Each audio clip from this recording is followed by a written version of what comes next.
Guys welcome to my YouTube channel knowledge is power. तो हम पढ़ रहे हैं एंशियंट हिस्ट्री ऑफ इंडिया। तो आज का हमारा है बेसिक टॉपिक मगध एम्पायर। तो हमने इसी यूट्यूब चैनल पर प्ले लिस्ट बनाई है एंशियंट हिस्ट्री ऑफ इंडिया के नाम से।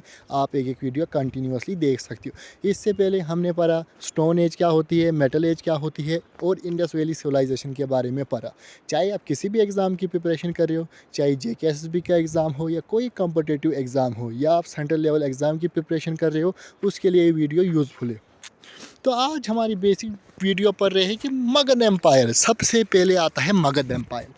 बेसिक हम यहीं से पढ़ से एंशियंट हिस्ट्री मगध एम्पायर से ही।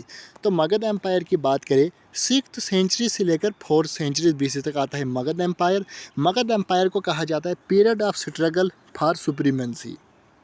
4 महाजनपद होते हैं, मगध, कुशाला, वत्स, अवंती। इनकी 4 एम्पायर होते हैं, मगर इनमें से जो पावरफुल एम्पायर होता है वो मगध होता है। क्यों होता है वो भी हम आगे पढ़ेंगे। थोड़ा हम इंटरव्यू पढ़ेंगे इनके बारे में। जो ये थोड़ा रिलेटेड करना, आप देखो ये मगध एम्पायर है। मगध एम्पायर के बारे में, पटना एंड गया डिस्ट्रिक्ट बिहार में था मगध एम्पायर। इसकी कैपिटल गिवराज थी, याजगिराज थी, कभी पाटलिपुत्र, कभी विशाली चेंज हुई। मर्जिड is the one of the powerful prosperous. ये सबसे पावरफुल था मगध, क्योंकि मगध ही आगे रूल करता था। थोड़ा अब कुशाला के बारे में पढ़ें, मेन हमें मगध के बारे में ही पढ़ना है। तो कुशाला की बात करें, ईस्टर्न यूपी में आता था। इसकी कैपिटल अयोध्या थी। ये याद रखना, ये पूछते हैं क्वेश्चन कि कुशाला की कैपिटल क्या थी, अयोध्या। फेमस रूलर थे इसमें प्रसन्नजीत, जो एजुकेटेड पर्सन थे, पढ़े लिखे थे। मगर बाद में मगध ने अटैक कर दिया और कुशाला को भी अपने एम्पायर के अंदर इंक्लूड कर दिया, यानी कि इस पर कब्जा कर लिया। उसके बाद आता है फिर वत्स।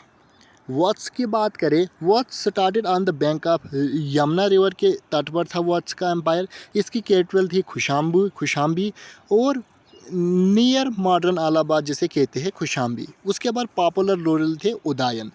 फिर लास्ट रूलर आता है अवंती। अवंती की बात करें, इसकी कैपिटल क्या थी, उज्जैन थी इसकी नॉर्थन कैपिटल, और महिषमती थी इसकी सदर्न कैपिटल। यहाँ से आता है क्वेश्चन, अवंती की सदर्न कैपिटल क्या थी, मदन क्या थी, ये आता है। इसके जो मोस्ट इंपॉर्टेंट रूलर थे वो प्रद्युता थे। तो मेन पढ़ना है हमें मगध एम्पायर के बारे में। तो मगध एम्पायर की बात करें, फाउंडर ऑफ मगध एम्पायर कौन होता है, जरासंध एंड बृहदत्ता। ये है फाउंडर ऑफ मगध एम्पायर।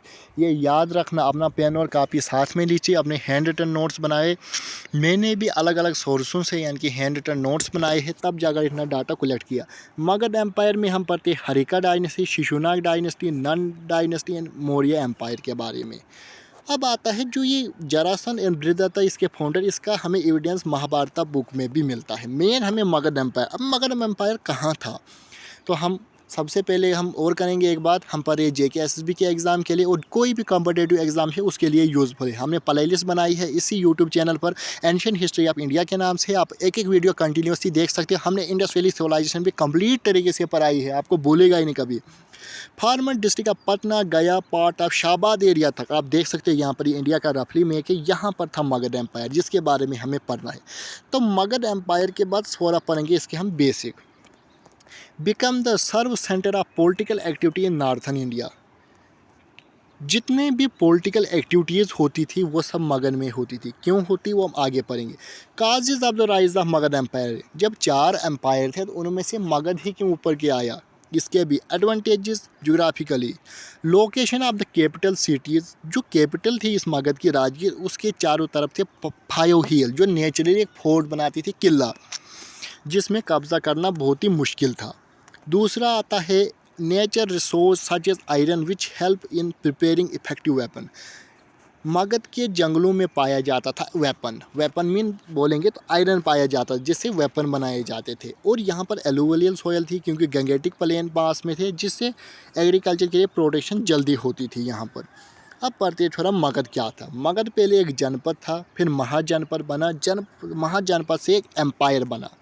तो थोड़ा हमने पढ़ा है मगध एम्पायर में। हमने हरिका डायनेस्टी पढ़नी है, फिर शिशुनाग डायनेस्टी पढ़नी है, फिर नंदा डायनेस्टी पढ़नी है।